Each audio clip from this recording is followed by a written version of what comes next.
The Venezuelan Vice Presidency announced it's seeking to terminate the energy cooperation agreement with Trinidad and Tobago over ongoing military provocations. Authorities in Jamaica, Haiti, Cuba, and the Dominican Republic ordered the immediate evacuation of thousands of people ahead of Category 5 Hurricane Melissa. And Russian President Vladimir Putin ratified the Treaty on Strategic Partnership and Cooperation with Venezuela that was signed in May 2025.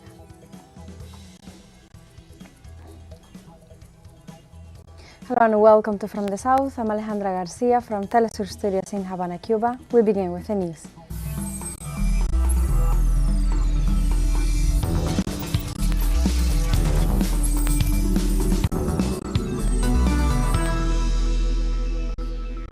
Venezuela denounced the government of Trinidad and Tobago for orchestrating a military provocation plan aimed at destabilizing the Caribbean in alliance with the U.S. Central Intelligence Agency.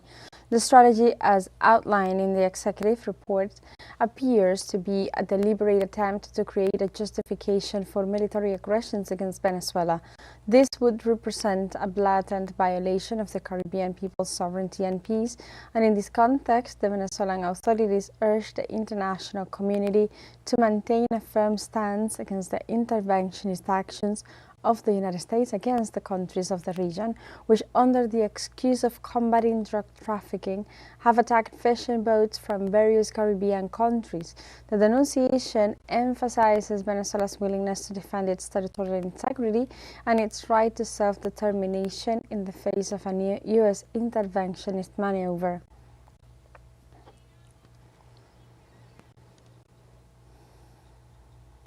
In response to these intrusive actions, the government stated, Venezuela reports that it has captured a mercenary group with direct information from the U.S. Intelligence Agency, the CIA, and has determined that a false flag attack is underway from the waters bordering Trinidad and Tobago or from Trinidadian or Venezuelan territory itself, which will generate a full-scale military confrontation against our country.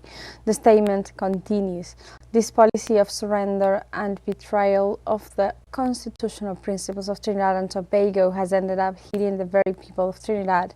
Innocent fishermen have been victims of extrajudicial executions in the Caribbean Sea, revealing the repressive and criminal nature of the current government, which shoots at its own people under the slogan, Kill them all, and celebrates the summary execution of the people of Trinidad while opening the doors to murderous foreign troops.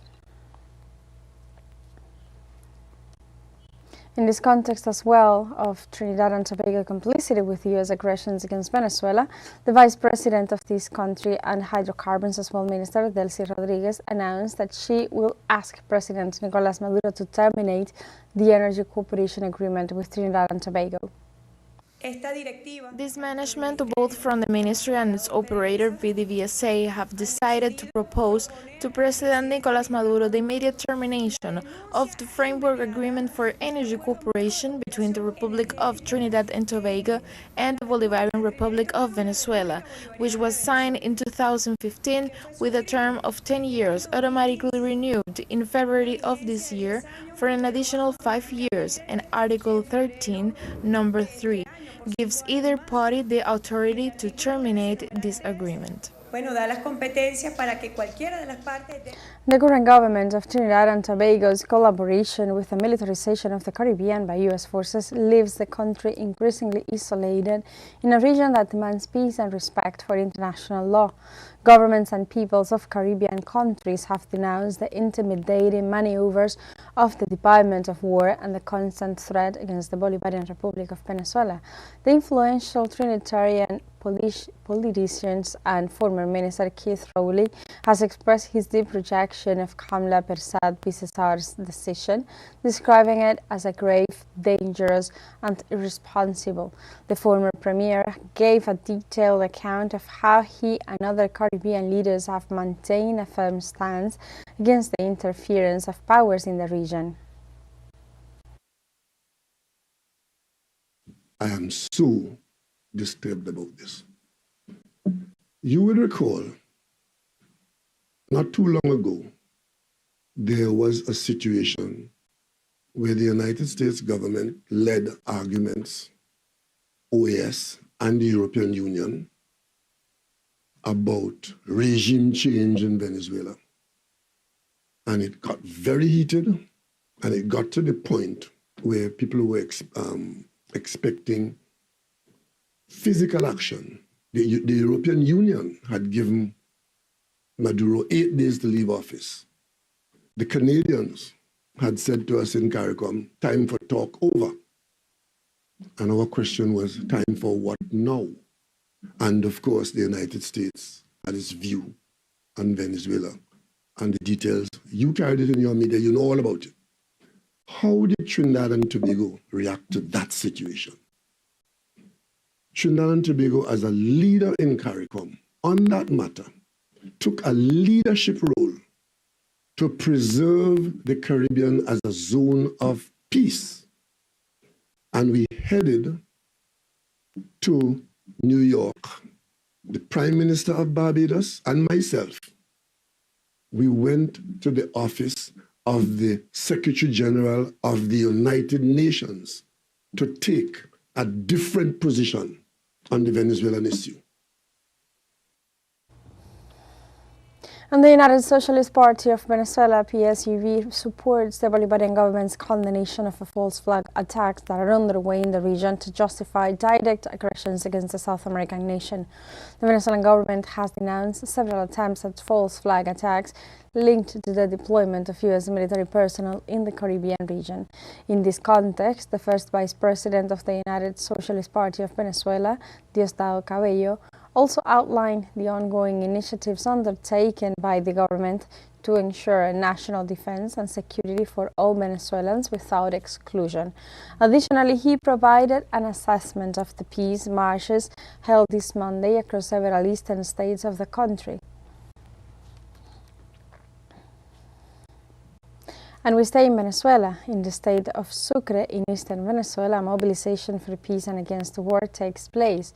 The people of eastern Venezuela is mobilizing from early Monday morning in response to the call for peace and at the request of the regional authority of that South American state. With signs and slogans as well, the people of Sucre show their support for President Nicolás Maduro and the country's defense forces in the face of threats from the U.S. government following the deployment of military troops in the Caribbean. Regarding this, Governor Johanna Carrillo emphasized the need to maintain a firm stance in defending the peace and sovereignty of Venezuela and called for continued efforts to promote the growth and development of the country. Also in Venezuela, a survey revealed that Leopoldo López, a far-right fugitive from justice for the past 5 years, is considered the most unpopular political leader in the country. According to the results of the survey conducted by the firm Hinterlasses, 92% of those surveyed expressed an unfavorable opinion about the leadership and political performance of Leopoldo López. The nationwide study was conducted based on 1,200 interviews and has a margin of error of approximately 3%. The firm Hinterlasses specified that the data is part of its monthly monitoring of public opinion and analysis of social and political trends, as well as evaluation of public figures.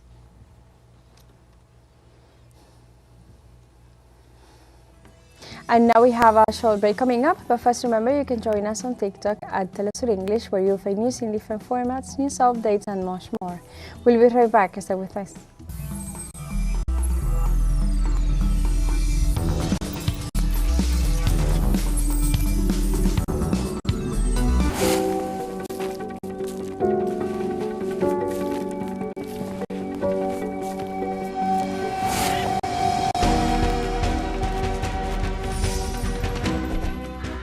Welcome back to From the South, and now we are heading to La Guaira, where the women of Caravalleda Fisheries Cooperative are breaking all the rules. Through the Waving Nets program, they process fish, create value-added products, and consolidate a collective brand that allows them to market their products, build community, and continue to empower themselves. Our correspondent Álvaro Fragua with the details. The work begins at sea. but it continues on land. There the women of the Carabaleta Fishermen's and Fisherwomen's Council receive all kinds of catches and transform them into different products for national and international consumption. Rosemary tells us about the various ways of preparing tuna. Tuna can be prepared in many ways in salads, as an antipasto, stewed, shredded, however you like it, grilled. It depends. It's a versatile food that can be used in anything. With the support of the government, this work has enabled them to organize around the Kumpa collective brand, which already has 25 products. Not only do they promote the local market, but they also seek to cross borders.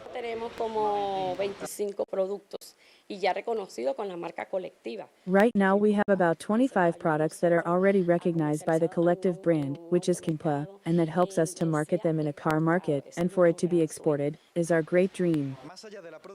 Beyond production, this space also means independence and dignity for the women of the community. It's feeling like a person who is, at least, how can I put it? At home you're a decoration that cooks. Not here. Here you come to work and, as well as working, you have extra money in your pocket. At sea, reality is also marked by external aggression. Despite U.S. warships and threats, fishermen and fisherwomen insist on their resilience and perseverance.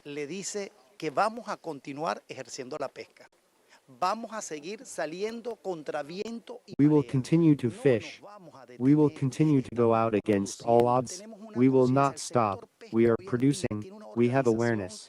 The fishing sector today is incredibly organized, and that has influenced a lot in everything that has to do with production. But more than that, we are not afraid. This project not only ensures protein-rich food for schools, health centers, and communities, but also sends a message of organization and empowerment to other women in the country. Well, I tell those women to empower themselves, to be well empowered, because this work is not just for men. Women also have the right to get on a boat, go out and fish, because we are empowering women. If they do it, we do it too, and sometimes we do it even better. Between nets and pots, fisherwomen show that the sea is not just a man's world. Their work is an example of a people that produces, resists, and empowers itself.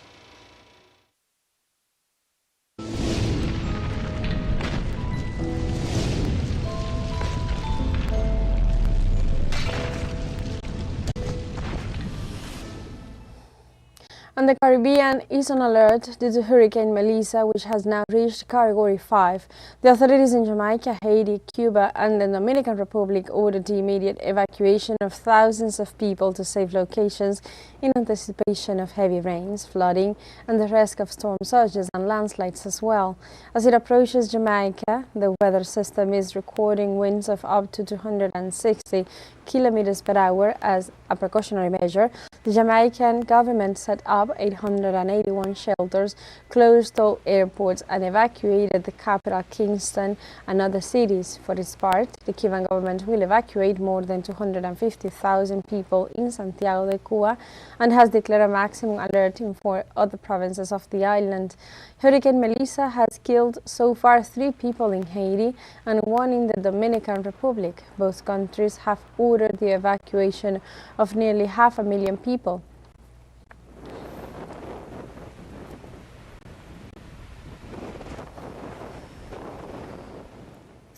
Also in this context, in Cuba, the power company reinforced its infrastructure in the eastern part of the country ahead of Hurricane Melissa's arrival. The company's director, Javier Calero Roman, explained that the stability of solar panels is ensured both in parks that are already operational and those that are under construction, with protective slings, structural reinforcement and inspection as well of foundations. Also, pruning work has been carried out in risk areas to prevent damage to poles and cables, and the power company also urged the public to exercise caution around falling cables or transformers and to monitor the equipment.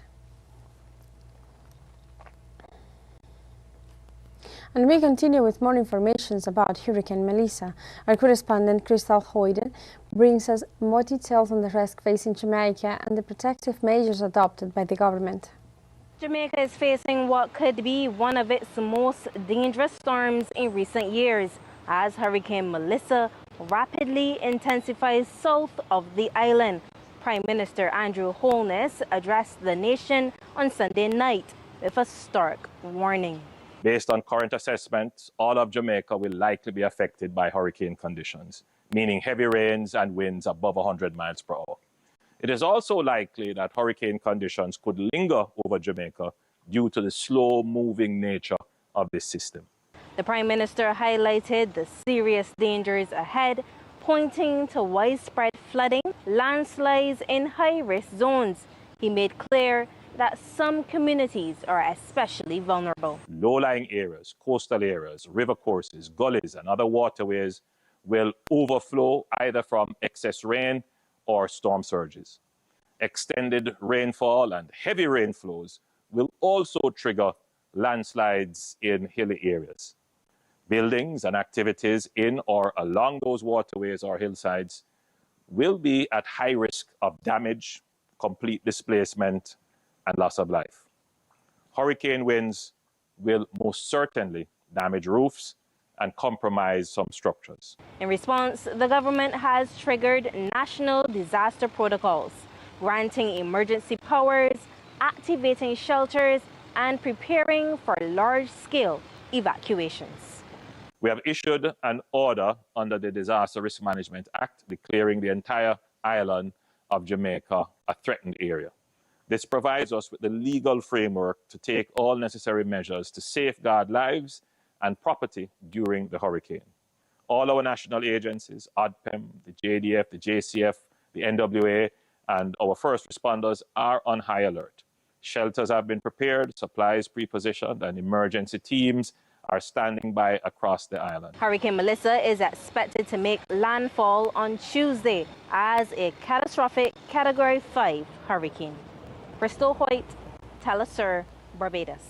And after this report, we have a second SUR break coming up. Before, we invite you to visit our Facebook page at teleSUR English. There you'll be able to watch our top stories, special live coverage, and much more. Follow our page and activate the notification button to stay up to date on the world's most recent events. Final SUR break. We'll be right back.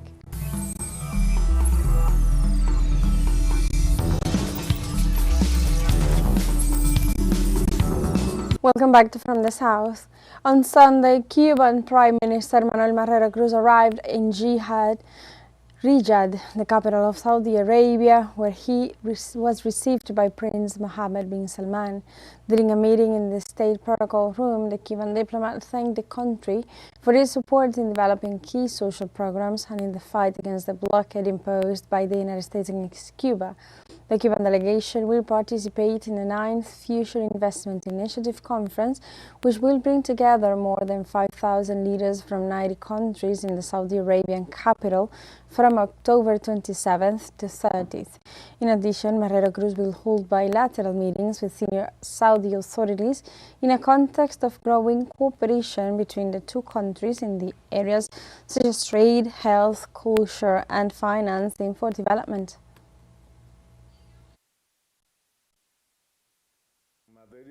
In the field of health, we already have a cooperation that we have been advancing. We have doctors and health professionals in different regions of Saudi Arabia, and there is an agreement between both ministries of health. Biotechnology is an area in which Cuba is very strong, and we believe that this is also a sector in which we can reach concrete agreements.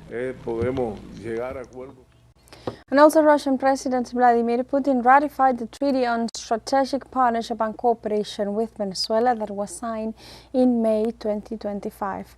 On Monday, the Russian president signed a decree ratifying the association agreement with Caracas, in which both countries expressed their willingness to strengthen multifaceted and beneficial cooperation in the areas of trade, economy, investments, science, technology, and culture.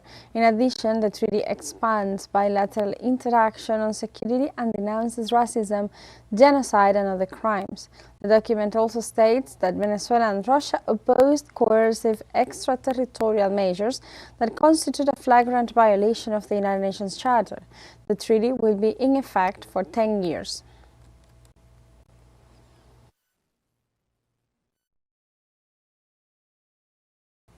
And also on Monday, the Russian government held bilateral talks with the Minister of Foreign Affairs of the Democratic People's Republic of Korea, Choe Son-hui. After the talks, President Vladimir Putin and Russian Foreign Minister Sergei Lavrov highlighted the progress achieved in the relationship between the two nations and the development of the fundamental agreements reached between Putin and his Korean counterpart Kim Jong-un. In this regard, Lavrov emphasized that bilateral ties and historical affinity will be strengthened in the common struggle for justice. The Minister of Foreign Affairs of the Democratic People's Republic of Korea will continue her visit to Russia for the upcoming 3 days. And also in Cameroon, the Constitutional Council declared Paul Biya the winner of the presidential elections held on October 12th. At the official proclamation ceremony held at the Yaoundé Conference Center, Constitutional Council President Clement Atangana announced that Biya had won his 8th term with 53.66% of the vote. The announcement came a day after 4 people were killed and several members of the security forces were injured in Douala during protests led by opposition supporters. In this scenario, opposition candidate Issa Tashiroma Bakari, who had declared himself the winner of the election, obtained 35.19% of the votes.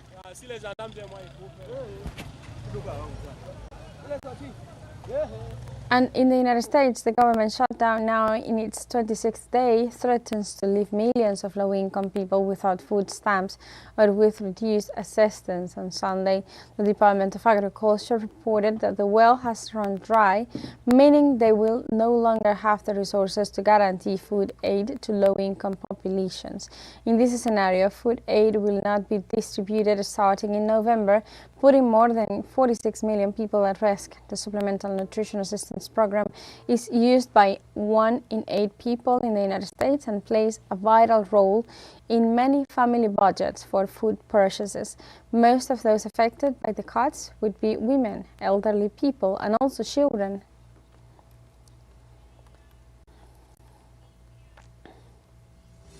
And like that, we have come to the end of this news brief. Remember, you can find these and many other stories on our website at telesurenglish.net. Also, we invite you to join us on social media. We are on Facebook, X, Instagram, Telegram, and TikTok as well.